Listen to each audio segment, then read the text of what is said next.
Welcome to the Shermer High Alumni Association. I'm Kristen. I'm Janine, And I'm Carol. and we rewatch movies from the 80s to determine, did that age well? This week's movie is Platoon. Buckle up. This one isn't easy, but it's unforgettable. Join us as we rewind, rewatch, and remember the decade that shaped us.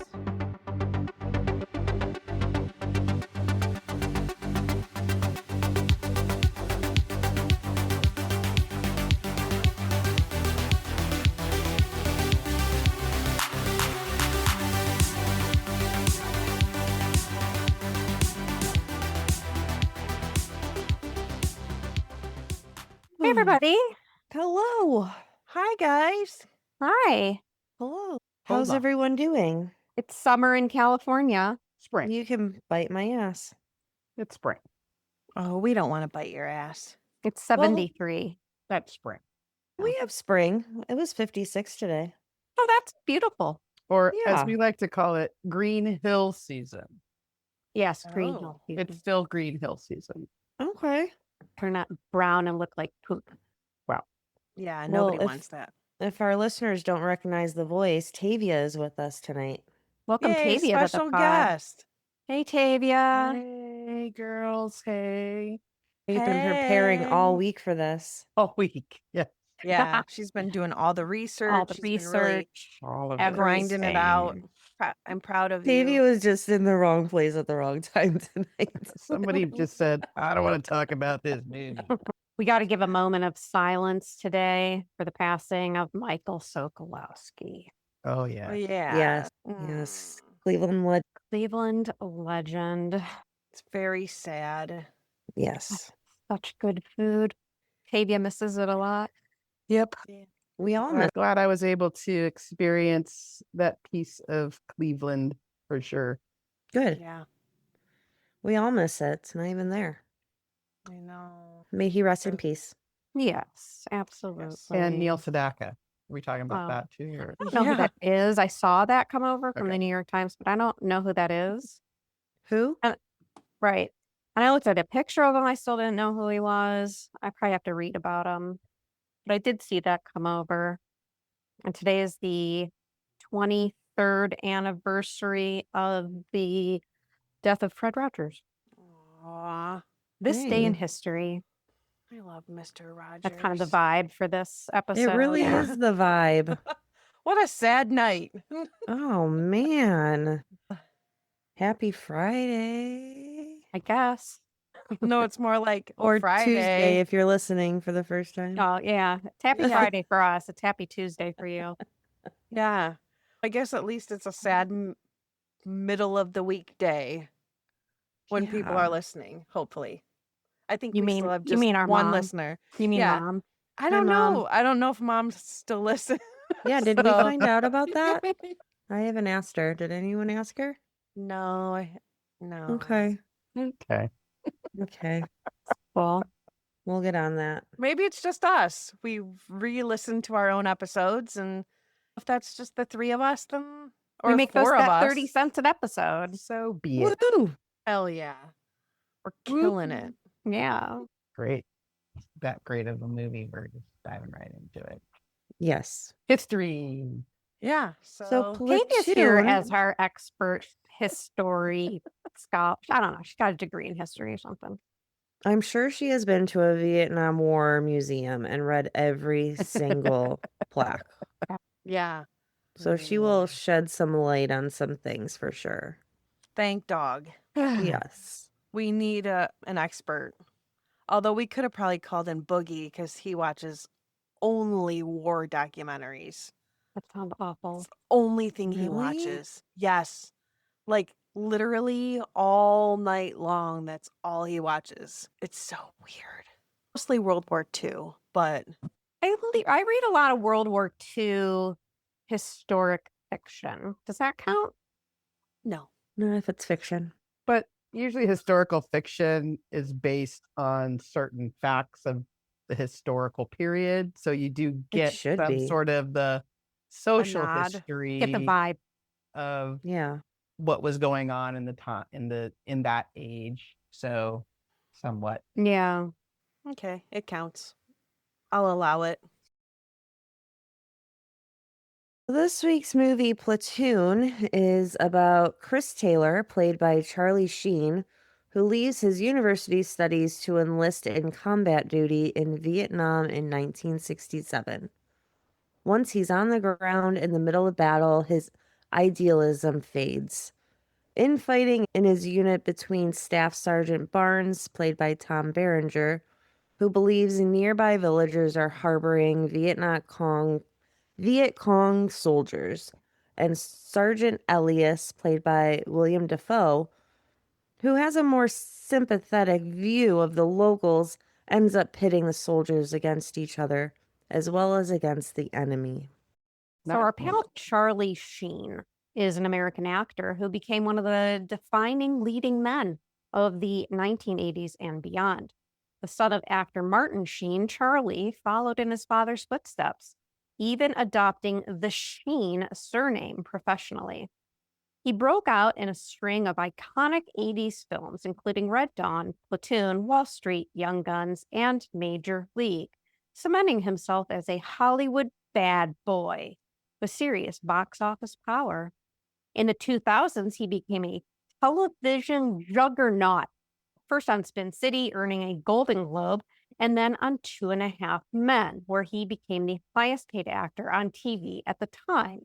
Of course, though, his career has been as dramatic off screen as on, from very public personal struggles and his 2011 exit from 2.5 Men to his 2015 announcement that he is HIV positive, which sparked national awareness and testing efforts, sometimes called the Charlie Sheen effect. From Oscar-winning war dramas to slapstick parody comedies, Charlie Sheen's career is peak 80s swagger. And we also have William James Defoe. Willem Defoe. Willem Defoe is a highly respected American actor known for his versatility and distinctive screen presence. Born in Appleton, Wisconsin, he has built a prolific career spanning both mainstream and independent cinema. He received Academy Award nominations for his performances in Platoon, where he portrayed Sergeant Elias, Shadows of the Vampire, The Florida Project, and At Eternity's Gate, in which he played Vincent Van Gogh. Over the decades, he has appeared in a wide range of films, including To Live and Die in L.A., Born on the 4th of July, The English Patient, American Psycho, John Wick, and most recently, Nosferatu. In addition to his live-action work, Defoe has lent his voice to animated films such as Finding Nemo, Fantastic Mr. Fox, and The Boy and the Heron. With a career defined by range, intensity, and artistic depth, Willem Defoe remains one of the most respected actors of his generation. I think it's Sergeant Elias. I think that's how they say it in the movie, but I could be wrong. Okay. But Willem Dafoe, that's not how I know Willem Dafoe. Like, he's got this laundry list, right? But what sticks out in my mind is Spider-Man, Spider-Man. for sure. Green Goblin. Green Goblin. Yeah. Suffer the little children or save the woman you love. I'm not a Marvel person, so That is I know him. impressive. Good. That was Thank a you. deep cut. My Deep son cut. only watched that movie 8,882,586 times when he Oh was my a child. That was really good. That was Oh, I could probably recite the whole movie. okay. We don't need to do that. You don't Well, need I to do won't. that. That line as my nod to Willem Dafoe. That That, works. yeah, that's whenever I Impressive. see his face, I just think Green Spider- Goblin. Green Goblin. Yeah, same. But he's a goat. Like, I love Willem Dafoe. Yeah, he's Oh. great. Okay. That's a lot. He is a household name. Yes. So we also have, okay. So we also have Thomas Michael Moore, who is professionally known as Tom Berenger. He is an American actor, best known for his work in film and television throughout the 80s and beyond. He earned an Academy Award nomination for Best Supporting Actor and won a Golden Globe for his portrayal of Staff Sergeant Bob Barnes in Platoon. He is also widely recognized for playing Jake Taylor in the Major League films and Thomas Beckett in the long-running Sniper film series. In television, Berenger received a Primetime Emmy Award for Outstanding Supporting Actor in a Miniseries or Movie for his role as Jim Vance in the 2012 miniseries Hatfields and McCoys. With a career spanning decades, Berenger has built a reputation for portraying strong, complex characters across both film and television. I do like some Michael Moore. Thomas Michael Moore. Thomas Michael Moore. Thomas Who Berenger. doesn't? Whatever he wants to go by. And we also have Forrest Whitaker, who is an Academy Award-winning American actor known for his powerful, deeply nuanced performances. He first gained widespread attention for his role in Platoon and went on to build an acclaimed career across film and television. Whitaker won the Academy Award for Best Actor for his portrayal of Ugandan dictator Idi Amin. Idi Amin in The Last King of Scotland. His other notable films include Good Morning Vietnam, The Crying Game, Ghost Dog, The Way of the Samurai, The Butler, and Black Panther. Known for his quiet intensity and emotional depth, Forrest Whitaker remains one of the most respected and versatile actors of his generation. Also a household name. I'm trying to think of what my like main Forrest Whitaker film is, but I don't think it's film. What TV show was he on? A TV show? Movies and shows. I just remember him from the Brother Ali song, Forrest Whitaker. Who? I feel like if you heard the song, you would know it. He was on The Shield. He was on like a season of The Shield. He was Lieutenant John Kavanaugh on The Shield. That's, I think, what. And then he appeared on ER for like a hot minute. So I think that's where like I first remember him from. Yeah, I guess that's it. I knew it was from TV. I knew it was something from TV, the Black Panther. Okay. Then we have John C. McGinley. Love me some John C. McGinley. He is an American actor best known for his sharp, fast-talking performances in both film and television. He gained early recognition for his role as Sergeant Red O'Neill in Platoon, beginning a long collaboration with director Oliver Stone that included films like Wall Street and Born on the 4th of July. He later became widely known to television audiences for his portrayal of Dr. Perry Cox on the hit series Scrubs, a role that showcased his signature rapid-fire delivery and comedic intensity. With a career spanning decades across drama and comedy, he has built a reputation as a dynamic character actor and with a commanding on-screen presence. He is pretty funny. He is so funny. He has some good roles. He's not funny in this Have you guys movie. seen the new Scrubs yet? No. I think it's going to be pretty good. What's it on? Is it on Peacock or something? I don't know. Something We like watched it on something. Platoon was written by Oliver Stone. Oliver Stone is an American filmmaker known for his bold, often controversial explorations of war, politics, and American power. Over the course of his career, he has earned 3 Academy Awards, along with numerous Golden Globes, a BAFTA, and a Primetime Emmy. Stone first gained recognition as a screenwriter, winning an Academy Award for Midnight Express in 1978, and later writing Conan the Barbarian and Scarface. He rose to prominence as both a writer and director with the movie we're rewatching this week, as well as Born on the 4th of July, winning an Academy Award for Best Director for both films. Platoon also earned the Oscar for Best Picture. I think this is our first Best Picture film. Yeah. His other notable directing credits include Wall Street, The Doors, JFK, Natural Born Killers, Nixon, Any Given Sunday, W, and Snowden. Collectively, his films have grossed more than $1.3 billion worldwide, and with a career defined by politically charged storytelling and an unflinching look at American history, Stone remains one of the most influential filmmakers of his generation. Word. So this was released December 19th, 1986. Yeah, it's a wonderful Christmas movie. It is. But Yeah, that's it's why we're very- doing this movie, because it is turning 40 this year. It is 40. But And we really didn't want to watch it during For the holidays. Christmas. Yeah, 6 days before Christmas, and you're like, Yeah, I'm gonna watch a film about this war that shouldn't have happened, and it'll be fine. it didn't stop people from seeing it though. Nope, That's for sure. because it had a budget of $6 million, which I feel is very low. Yeah, very low. Very low. Yeah. And Howard it the had Duck, I feel, had more money than right. Didn't Xanadu cost more? it And might didn't we have. decide that choppers cost a lot of money? And there's We choppers did in this decide movie. choppers cost a lot of money. But then again, all the people that were in this movie weren't really that well-known actors, so they might not have paid them a lot of money.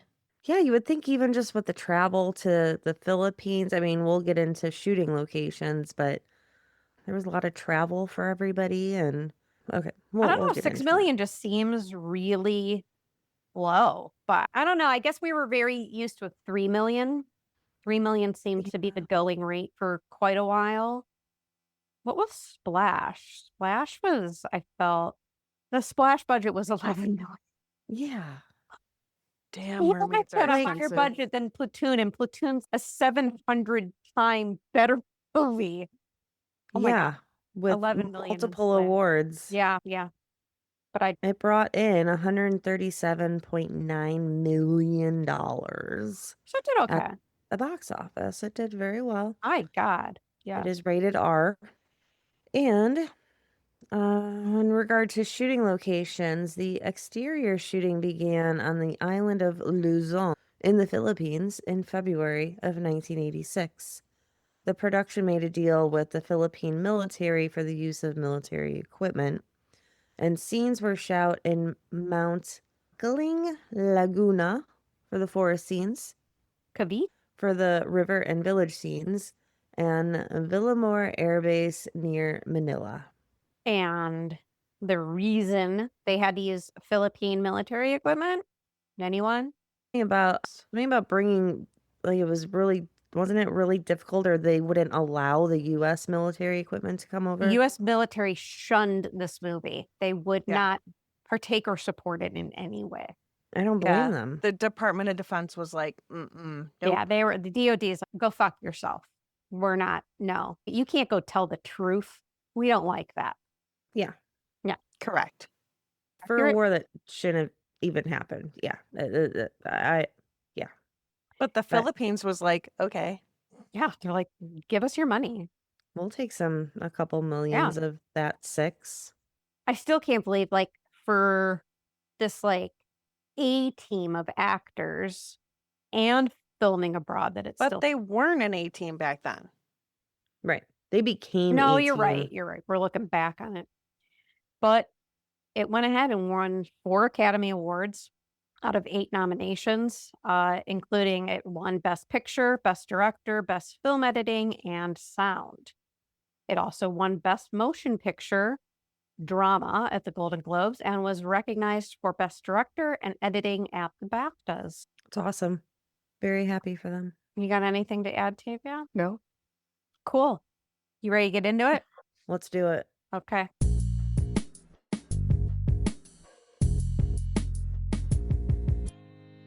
Platoon starts on a desolate airstrip in Vietnam. We see a C-130 plane landing. The new recruits, including Taylor, who is played by Charlie Sheen, gets off the plane in their clean, new uniforms. Body bags are being unloaded off of a flatbed and loaded onto the plane. One of the officers actually refers to them as cheese dicks. And they get the stare down from the hardened, tough soldiers that are boarding the plane to leave. The soldiers that are leaving have this blank stare about them. And now Taylor is assigned to Bravo Company, 25th Infantry Division, near the Cambodian border. It is September of 1967. We can see that Taylor struggles immediately with the exhaustion of being in the jungle. He has to carry a lot of gear and it's really hot. There's also snakes. He has a hard time adjusting at first. And he writes a letter to his grandma and he says that he thinks that he made a big mistake coming here, which he probably did. I would not deal well with those snakes. Yeah. And he's just, okay, snake, I got a knife. Yeah. Anyways. So Taylor is assigned to what's called a walk point or a front position, but he really lacks the experience to be in that front position. And he ends up getting sick and throwing up after he sees a dead, decaying body. He's now covered in red ants, and their troop heads out into the rain. So he kind of gets a little sick, and he gets kind of yelled at for getting sick from seeing that dead body. So they end up heading out into the rain, and during a night position ambush patrol, Taylor is tasked with standing guard. He is obviously exhausted, along with all the others, and the other guys actually continue reminding him, don't fall asleep while you're on watch. Taylor actually gets done with his 3-hour shift, and he turns over to watch Junior and says, hey, it's your turn. And Junior is asleep. So when Taylor tells him, hey, it's your turn, Junior falls right back asleep. But Taylor also goes to sleep, assuming that Junior has taken over. And when Taylor wakes up, he quickly realizes that Junior's asleep. And he notices, after, kind of swiping some bugs off of his neck, and, he kind of looks up and he realizes that there's a North Vietnamese army soldier sneaking into their area along with several others. Now, since Taylor was asleep, he was not prepared for this, and he couldn't get to his claymore mine to remove the safety in time. And he looks around and he realizes everybody else is asleep, and their area becomes partially overrun. Taylor is wounded with a gunshot to his neck and shoulder area, and Junior, who wakes up to this, he's pissed that Taylor fell asleep and put them all at risk. Except Taylor kind of thought that Junior was taking over, and so there was a misunderstanding there. Big Harold tells Taylor that he is about to get out of there. After he has this wound to his neck, they don't know how bad it is, and Harold is trying to kind of comfort him. And he's like, hey, you're going to get out of here. You're going to get 3 hot meals a day. You're going to have clean white sheets and pretty white nurses that will give you blowjobs if you pay them enough money. And he says, I've heard all about those white bitches. And Lovely. Junior is Keeping it classy. I mean, it was Vietnam. Yeah. So Junior is, hey, this is all Taylor's fault. He fell asleep. One of the guys named Gardner, he actually dies from his injuries. And Taylor ends up getting reprimanded by his sergeant for falling asleep. That ambush is actually based off of a real life experience from Oliver Stone. So this actually happened to Oliver Stone. So Taylor returns to base and he's put on toilet duty, cleaning out the toilet buckets. He's there with King, who's another character in the movie. And they're both cleaning out these buckets that were from the latrine. Taylor tells the other guys that he actually volunteered to go to Vietnam. He dropped out of college and volunteered because he wanted infantry and he wanted combat. At this time, Taylor is actually introduced to the Heads, that's the name of their little group, who smoke marijuana to escape from their feelings on the war. And he gets razzed a little bit for coughing when they pressure him into smoking this giant pipe. And there's this weird scene where they kind of make it almost look like they're on hallucinogens, which kind of brought up a question about what they were actually smoking. But the movie made it sound like they were smoking weed, so we're just going to go with that. So Sergeant Elias makes Taylor put a shotgun into his mouth, which he accepts. He's like, yeah, no problem. I'll put this gun in my mouth. And he proceeds to blow weed through the barrel to Taylor. So he's shotgun to shotgun. We see the tent of the juicers, who are another group of guys who choose to drink a lot of beer instead of the smoking of the weed. Their Staff Sergeant Barnes and Lieutenant Wolf, they're in that tent and they're playing cards with the guys and they're drinking whiskey. Sergeant O'Neill makes some Jewish jokes. And Taylor and the Heads are smoking, drinking, dancing, and Taylor loves it. He just thinks this is great. Now it's New Year's Day in 1968 and the troops head out. with Sergeant Barnes and Willem Defoe, who's Sergeant Elias. And they find a bunker. Sergeant Elias heads into that bunker like a sneaky snake. He just sort of like crawls through that bunker like a vigilante. It's pretty cool. And Sergeant Elias finds a dead body, and then he shoots someone. And Sal and his buddies find maps in a box, and when they go to grab that box, it's actually booby-trapped and they get blown up. Sergeant Elias realizes that the place is filled with traps, and they need to get engineers in there to find them. And you can tell that everybody's a little scared now.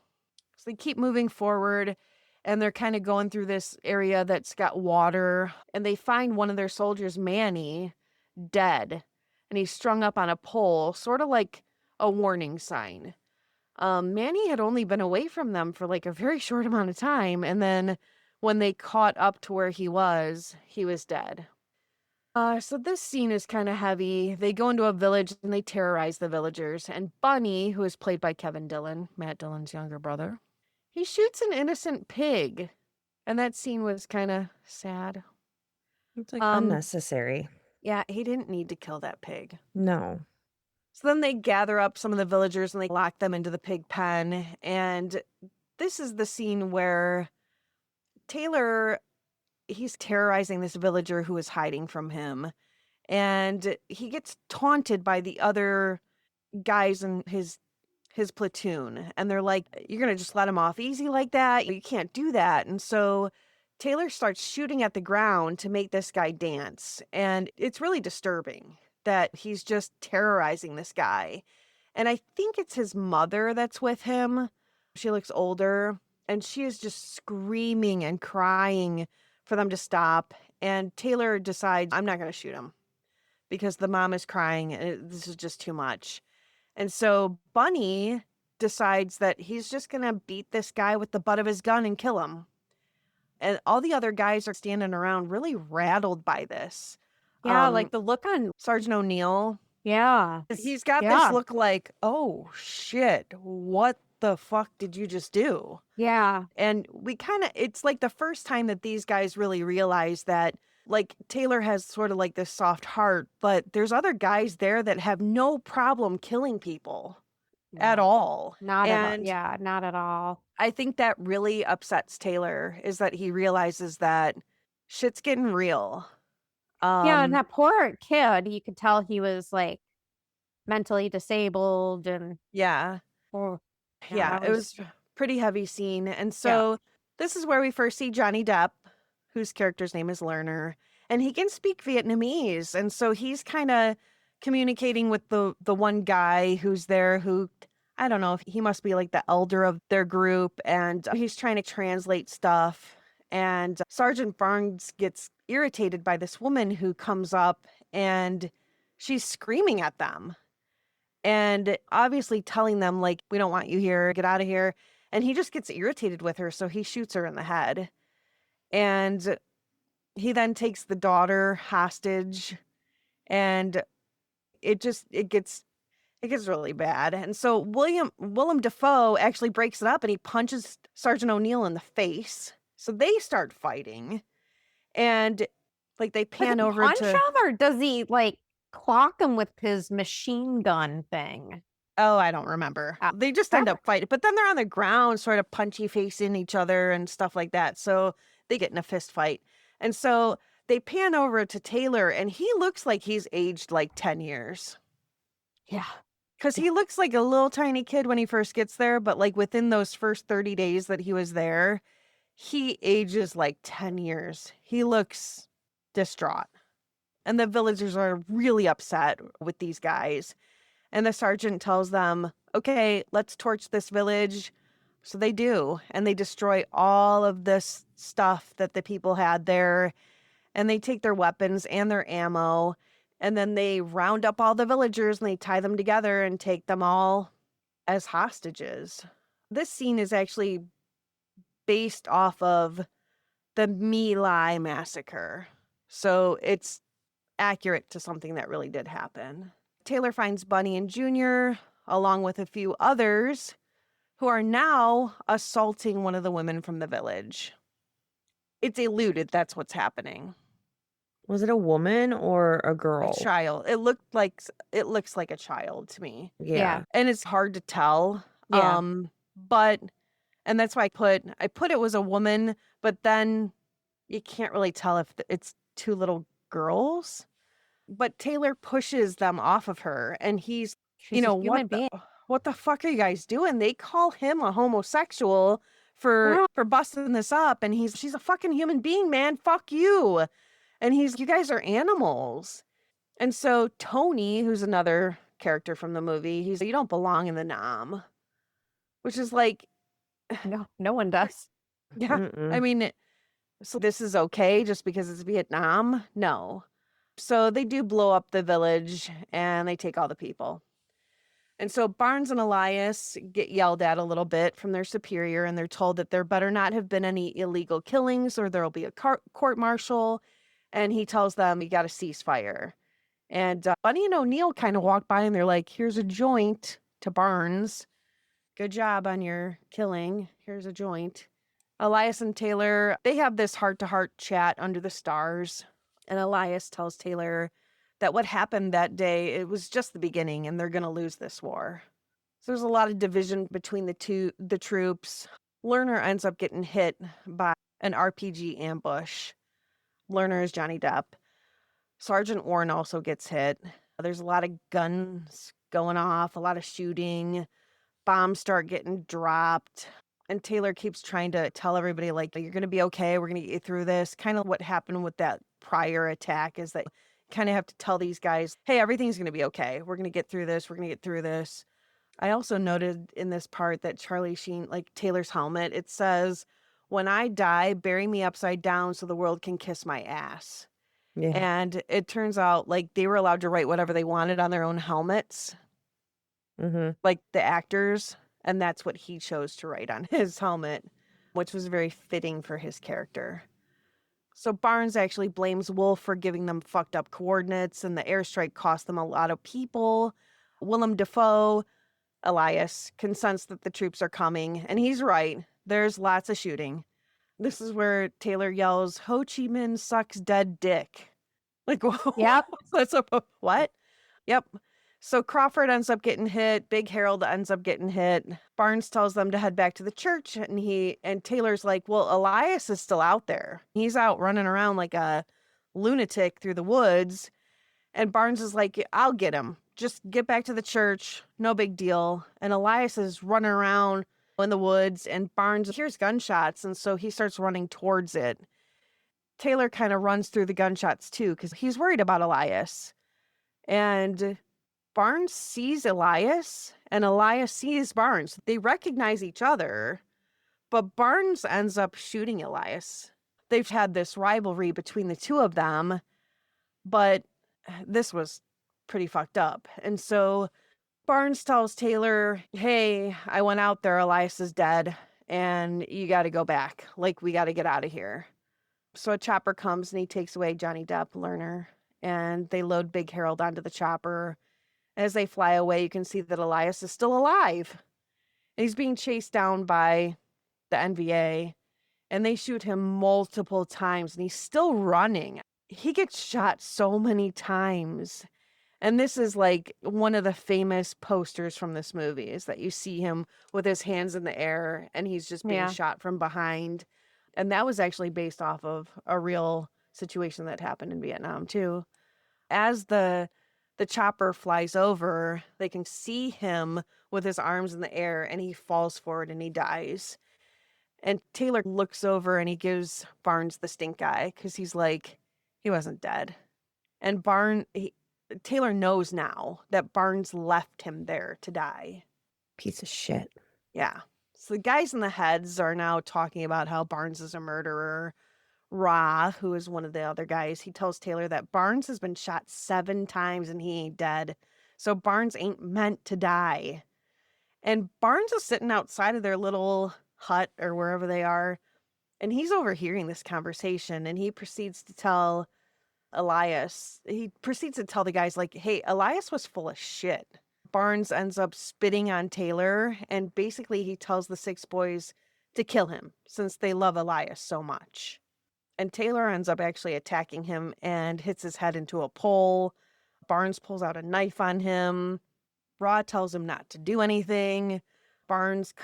He ends up cutting Taylor's face and asks them, like, what do you guys know about death? I'll cut your face. I'll cut your face. Give me $1 on I'll cut. We were just talking about that too. So back in the choppers, they kind of send everybody back to where they were to fight. And Taylor says, it feels like they're returning to the scene of a crime. And you can tell that Taylor's getting really hardened to this war. And King ends up getting orders to leave, and he heads to the chopper and he says goodbye to Taylor. Everybody's really happy for him that he's getting out. This is the scene where Junior has some sort of foot problem or disease. I don't know if I don't know what was going on with his foot. I didn't want to look at it, but To do with him putting mosquito repellent? Yeah, mosquito spray on it. Yeah. It was like, what? I don't know. I didn't live through Looks the like you Vietnam walked over War. coals. Yeah. Yeah, that's what it looked like. I don't know what happened to his foot, but it looked terrible. And I'm assuming they didn't really have a way to treat some sort of foot problem. It's common because It you was so can't- wet out yes, there. You couldn't keep anything dry. Right. You And just had to have, if you don't, you have to have dry socks or dry something, but that's just kind of impossible. right. So I assumed he there. had some sort of foot disease from I having got a wet fungus, feet. probably trench foot, Right. all that kind of stuff. Yeah, Yes. So Barnes What's tells French him, foot? it's like standing alone or just wet, always being in the wet. yeah, Okay. if you were standing in a wet trench and just Yeah. left your foot wet all the time, it would be like Got it. weird and rotty and gross like that. So Barnes is tough shit, and you got to put your boots on, or I'll court martial you. And then he ends Right. up calling Junior the N-word. Oh, yes.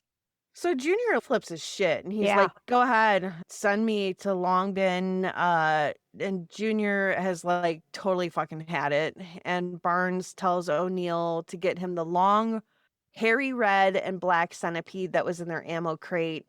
And Bunny is like, yeah, we're going to put this giant centipede on Junior, and he's all about it. I'm going to put it in Junior's crotch to see if he can walk. And Junior gets pissed. And he's like, fine, I'll just walk then. Junior starts crying and he says he can't take it anymore. Red actually asks Barnes if he can get on the chopper to go to Hawaii for 3 days. And Barnes is like, no, that he needs everyone to be there that he can. And Red says, I've got a bad feeling about this. And I got a feeling I'm not going to make it out of here. And Barnes tells him everybody's got to die sometime. So now we're back to some airstrikes. Taylor and Francis are in a hole together. Taylor decides that he's going to stay, even though they have the opportunity to leave. And he's like, Francis, go, get out of here. You can leave if that's what you want to do. And Taylor's like, Francis decides, no, I'm going to stay here with you. So they realize that, the hole is going to get blown up. So they jump out of that hole and it does get blown up. And Taylor kind of shoots all these guys that are coming towards them, and he screams at the top of his lungs like it's fucking beautiful that he killed all these guys. Junior ends up getting killed, and Bunny, and then Red ends up hiding underneath a dead body to protect himself. Everybody's really getting blown up, and Barnes ends up getting shot in the leg. Planes are flying over and they're doing airstrikes, and Barnes almost kills Taylor as the airstrike hits, because they kind of have this thing between them that they don't like each other, because Taylor liked Elias so much, and they just don't get along very well. So after all of this ambush, daylight comes and Taylor wakes up. And he kind of looks around and it's all quiet. He sees a deer who's just sort of chilling. And he's just filthy dirty. He's covered in blood. Oh, yeah. He's Mhm. battered. Yeah. I mean, his skin is almost black from dirt.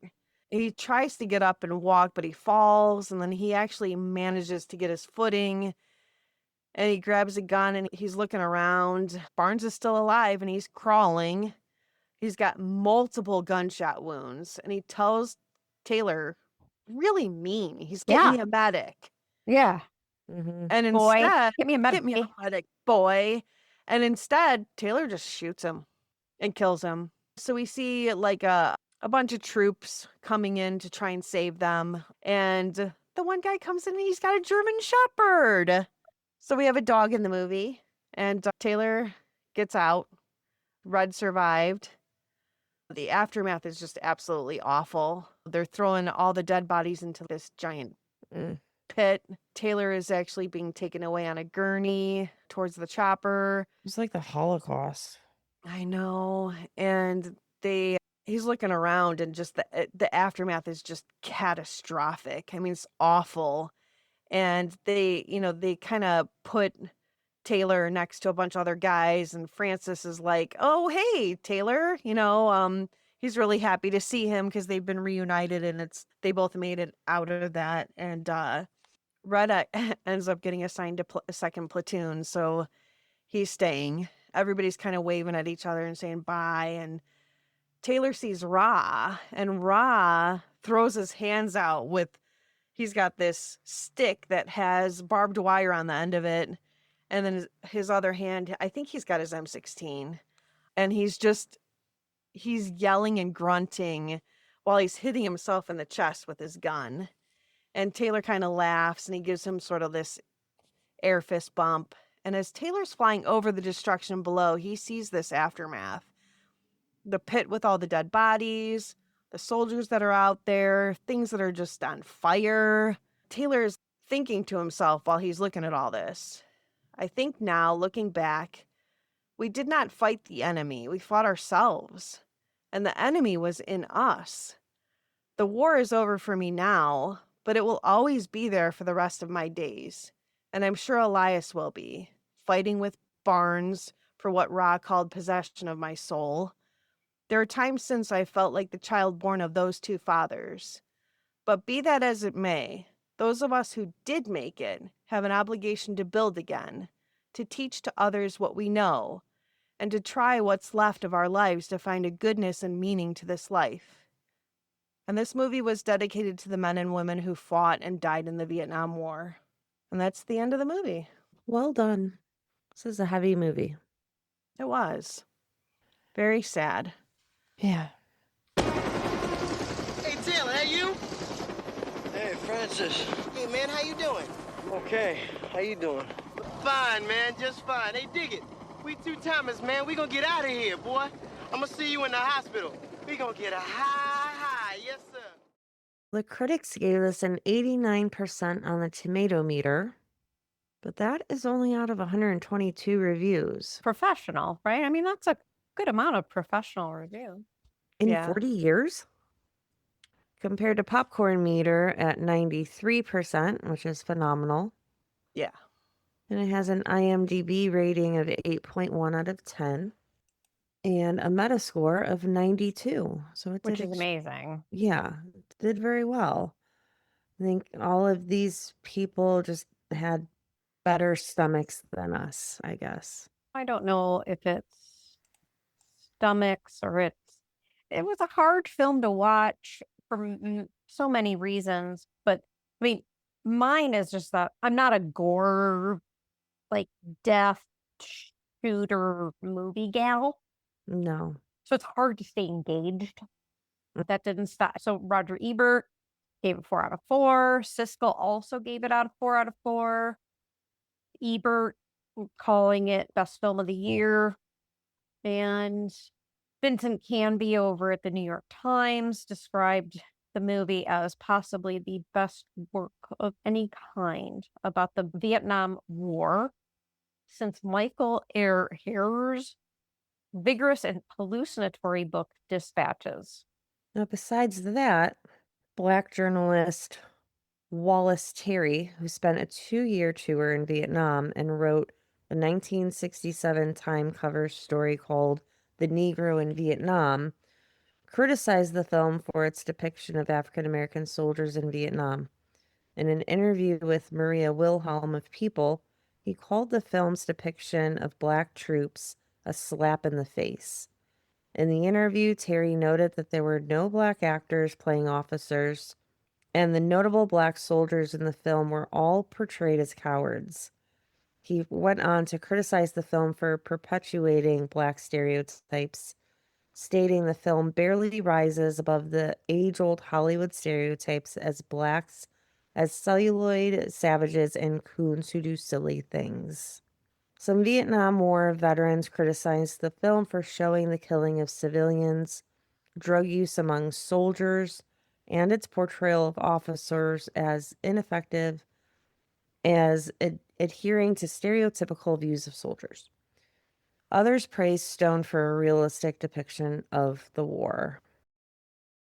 Platoon is considered by many critics to be one of the greatest films ever made, particularly within the war genre. In 1998, AFI, or the American Film Institute, placed Platoon at number 83 in their top 100 years of 100 movies. In 2019, the film was selected for preservation in the United States National Film Registry by the Library of Congress as being culturally, historically, or aesthetically significant. It's hard to, I don't know what the word is that I'm looking for. It's hard to look at this, say, from the view of Wallace Terry, but also from the view of the Library of Congress to go, okay, I think some veteran war veterans, some Vietnam War veterans criticize the film for things I think are actually probably accurate, but I don't know. I wasn't there. So it's hard to praise a movie for possibly being historically accurate when it also did kind of do those things that Terry points out. That there's no, who's the protagonist in this? Is it Charlie Sheen? Is it John C. McGinley? Who's the protagonist? But that they're not wrong in that there isn't a strong black character. And I just don't believe that's the truth in Vietnam. That what was the truth? That they were cowards, celluloid savages and coons who do silly things. So while I do believe it's probably a lot more historically accurate than other Vietnam War films, it does have some pretty cringy stereotyping in it. But historically accurate. Correct. Well, my thing is, and Tavia, I actually had to step out when Carol read the review or not review, but the take from a black point of view, that the film perpetuated black stereotypes and barely rises above the age-old Hollywood stereotype of blacks as celluloid savages and coons who do silly things. And I didn't get that from this movie.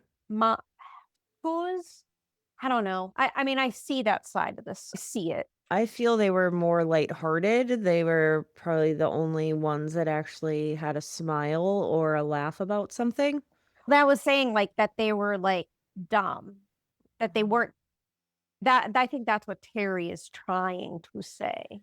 Yeah, kind of like the scene where the one soldier is writing a letter to his girlfriend at home and he gets DEAR, not DEER, and her name doesn't have two T's in it and only or one R or whatever, making him sound like he was uneducated. I mean, we can move past this. I don't want this to become the movie, but right. I do truly. I think it was historically accurate. I don't think it was necessarily portraying anybody in a necessarily negative light. I think wars have been fought by poor people, illiterate people, and it wasn't just, I think this is one of the nuances of this movie was that Charlie Sheen volunteered, right? Whereas most people who do fight wars are not elite. They are the poor people that have fought wars. And so I understand how it could be taken that they were overusing a stereotype, but I think this was Oliver Stone's personal recollection of Yeah. his time there. And I think if we're being honest about our United States history, unfortunately, Black people have not been educated because they were part of that broken and segregation in education. That's true. And so they Yeah, have not been given the opportunities afforded that's true. Yeah. Now Okay. there's a other whole people. scene. So I don't think that was made. That. I didn't think, I don't see it as it being gratuitous. I think that is how it is. And I think it still is today. I mean, our education system is broken. But Now there is that's another story for another day. And Definitely. it's also, again, like Vietnam, it was a draft situation too. So Yep. it's like Right. you were drafted, or I Mhm. mean, again, Charlie Sheen, his character, I think, unique in that he volunteered to do Which- that. The other thing, like when I was in the military, I'm sure it's still true, is that the way you are ranked is by education. And if you had done any college, you had a higher rank than other people who may have not even graduated high school back then. Now you have to have at least a high school diploma.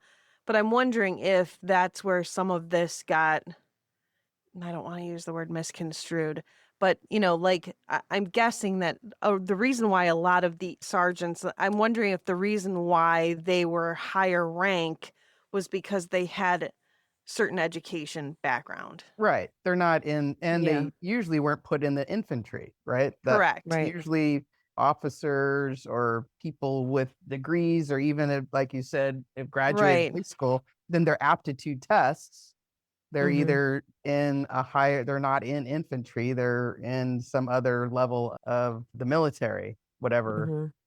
Right. branch And you're in. so They're not in the that's front line. They're not the that's why fodder. They're not the yeah, I'm fodder. wondering I'm wondering what that ratio was in reality. Well, I think it's always been the same. Yeah. I don't think And that has so changed. it's unfortunate, but and I think that brings back, that circles back, is that this was accurate. Yeah. Mhm. Yes, and and again, looking at the times, like, or again in the 60s, 68, this is in the starting or in the middle of the civil rights movement. There still Right. hasn't been a lot of upward mobility within the military as far as openings for any person of color to be in any higher up chain of command. And so I think, again, it's reflective of it's historical fact. I think that's just what it is. Right. Yeah. And I don't think in the movie they made light of that fact. I think it was just a fact. Right. Mm. I agree with that. I think that it wasn't purposely done. It wasn't as if they were like, we're only going to put white people in these Right. positions. I think that's that is the whole purpose of this movie, and the reason why it's such an acclaimed movie, because it was fact. This is what happened, right? This is right. Mhm. typical. I mean, but the only other movie I think before that had any depth was Apocalypse Now, that kind of showed the craziness of war and just the Vietnam War in general. And it's still, I think, in 1980, what was it, 86 when this came out? Yeah. Yep. We were still, as a country, coming to terms with a lot of what happened. Mhm. We Right. still we weren't 100%. The public wasn't 100% really sure about what happened there. We still, I think, weren't 100% accepting of the veterans that came back Absolutely. Yep. from that war. A Gonna lot of bring us up weren't, the a lot of the people weren't even calling it a war yet. Still, like, that was Right. a lot of parts were still secretive. There's a lot of things that, and so Oliver Stone this was his take on it because he was there when he wanted to tell that story. And I think it opened up a lot of other things for people then to make. I mean, I think Full Metal Jacket came out. There's a lot of Vietnam War movies that came out after that, I think. Right. that had more depiction, and then but So what's what say you, Carol? I was going to talk about how it mentioned how the Vietnam War veterans criticized the film for some of the depictions, and along with what Tavia just said, is that these veterans came home and they were criticized themselves and not even really recognized for even being in this war for a country that protested against the war. I mean, they were already down and out, and I believe many still are. This was a very hard war I worked every single day with a Vietnam vet for 20 years. So I learned a lot about this, and this caused a lot of PTSD. So I can't even imagine how watching this type of film, or Oh this film yeah. in Oh my God. particular, would make you feel, That's being what I was that, thinking about asking Uncle David, but it was like too late. Yeah. yeah, I mean, and putting yourself into the position of someone who had to go through this, that's a hard pill to swallow. And we don't know what they went through, but it sounds like it was very much like this. And it's something that they aren't really open to talking about, which is very unfortunate, especially with how the country responded. So yeah, and I think too this was not war in the terms of what we were prepared to do, right? This was a No. different kind of a war with different rules. So the United States is playing by rules that didn't apply in the jungle. And so Yeah, and I they think weren't, there was nowhere, we didn't have a leg to stand on there. right. And so I think I can understand where maybe veterans didn't want to see this depiction because they probably felt like this is why we're not being accepted at home. Mm, And so they don't want to remember those parts. They want to Right. only remember, or not, they don't want to tell that part of it because that was a negative part of war. And what the United States thinks of war heroes, they think of World War II, right? Where it's conventional warfare, where you faced your enemy head on, where you were a hero. You went in and you did heroic things that made sense at that time, right? With the conventional warfare. In Right. Vietnam, people did heroic things, but that would not be accepted back home. No. And there's no way for you to be able to say, like Charlie, he was a hero for saving that girl from getting raped, right? Or saving her. That's a heroic thing to do. But how do you say that to somebody back in the United States? Right. So there's those stories that I think, and which is why I think maybe part of the reason why Vietnam veterans didn't want to see or had some feeling felt sort of way about this movie because it did depict, a little too close to home. And we're not ready to tell that story. And then the United Yep. States is not ready to hear that. Exactly. Yep. And it would just go against what I think they were trying to fight for Vietnam veterans to be on the same footing as World War II veterans, like trying to get the same kind of clout, things like that. So if they were Right. telling these stories the way it really was, we can't do that. We can't do that. But that is the way it was, kind of thing. So I could see where it would be maybe difficult to try to explain. What's your verdict, Kristen? I didn't hear your verdict.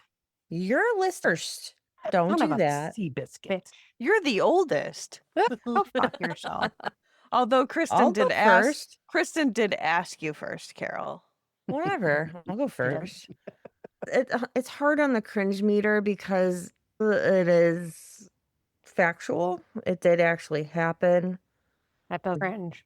But to me, it does. Like, it's something people had to go through that they didn't want to. Many of these people did not ask to go do this. But for the life choices that were made consciously in the movie, I give it a super cringe. Super high, super cringe. Okay. I definitely will not watch this again. Should others watch it? Because that's what I'm trying to like, yeah, based on what I think of it, is the highest of cringe, but you Okay, should so watch it. I understand it won all of these awards. I'm going to be honest and say it all depends on everything that came out that year and what it was competing against. I I personally don't see why it won this many awards. Wonderful that it gave these guys great starts to their careers. But yeah, I don't, you know, I would recommend going and talking to a veteran rather than watching this movie. Go talk to someone that wants to actually share what their experience was. I understand this was mostly Oliver Stone's experience, but actually go sit and talk with a veteran that will share theirs. Okay. I'm going to go extreme on the cringe in every way, shape, or form. I don't think I've gone extreme since, Adventures in Babysitting. I'm never going to watch this again. But I do see why in 1986 this movie garnered the acclaim that it did. I understand it. I do think the acting in it was fantastic. I think the visuals were fantastic. I do think the sound was great, and I think the editing was great. I think all of the pieces and parts of the film were great as a film. I think just the same as the Library of Congress has preserved this as being a culturally, historically, or aesthetically significant film, I think that holds true. From an anthropological sense, I think beyond our generation, I don't think anyone could handle watching this film, honestly. But I think it is worthy of a watch. That's my complicated review of that's my cringe meter. I'm going to agree with the extreme cringe. Not because anything was specifically wrong with the movie that made it cringy, just the fact that this really happened and it's the truth. And, we didn't have to fight this war and horrible things happened there that, yeah, there's a lot of soldiers who do not want to talk about what happened there. I think this is a good depiction of what really happened there, but I'm sure there's a lot of stuff that's missing that we'll never know. I appreciated the movie because I will not ever call myself a war expert. We're girls. We grew up like girls. We watched girl movies. Yeah. We didn't really watch stuff like this. No. I wasn't really interested in stuff like this. I don't normally watch things like this. But I think that once I started to actually do research on the Vietnam War, because we were watching this movie, there was so much that I did not know. I mean, I don't recall learning a lot about the Vietnam War in school. Maybe it's also because I wasn't really paying attention. Maybe it's also because I didn't really care about history, which is probably the correct answer. But, I mean, this happened, and it's something that I think everyone should know about.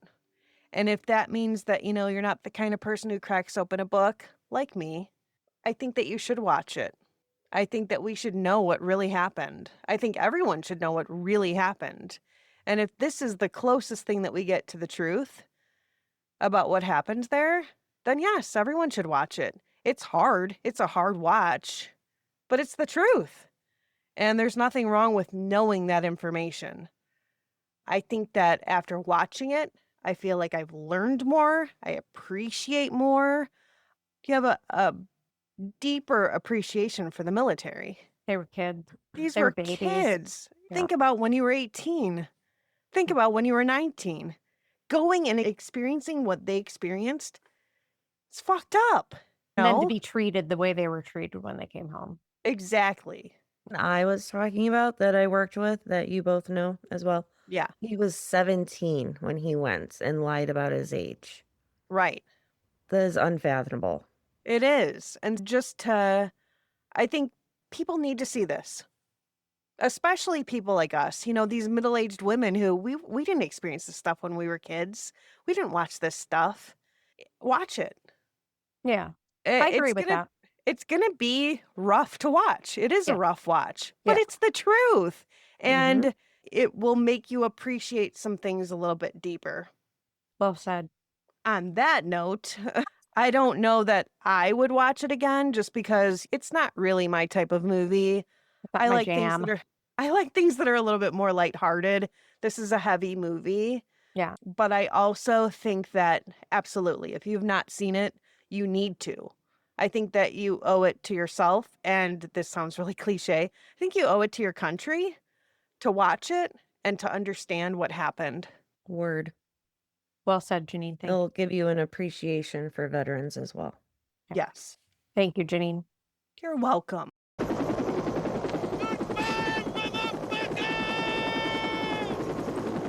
So before we sign off, we want to take a moment of silence to honor the 58,281 men and women who made the ultimate sacrifice for our country during the Vietnam War. We remember your service, your sacrifice, and the legacy that you left behind. You were more than just soldiers. You were sons, daughters, siblings, and friends who gave your lives in service to our nation. To the fallen, we honor you. To the veterans who made it home, we salute you. Welcome home. Thanks for joining us at the Shermer High Alumni Association. If you enjoyed this episode, please hit follow, leave a review, and share this episode with your fellow 80s movie lovers. Until next time, be kind, and don't forget to rewind. Bye. Bye, guys. Bye. Deuces.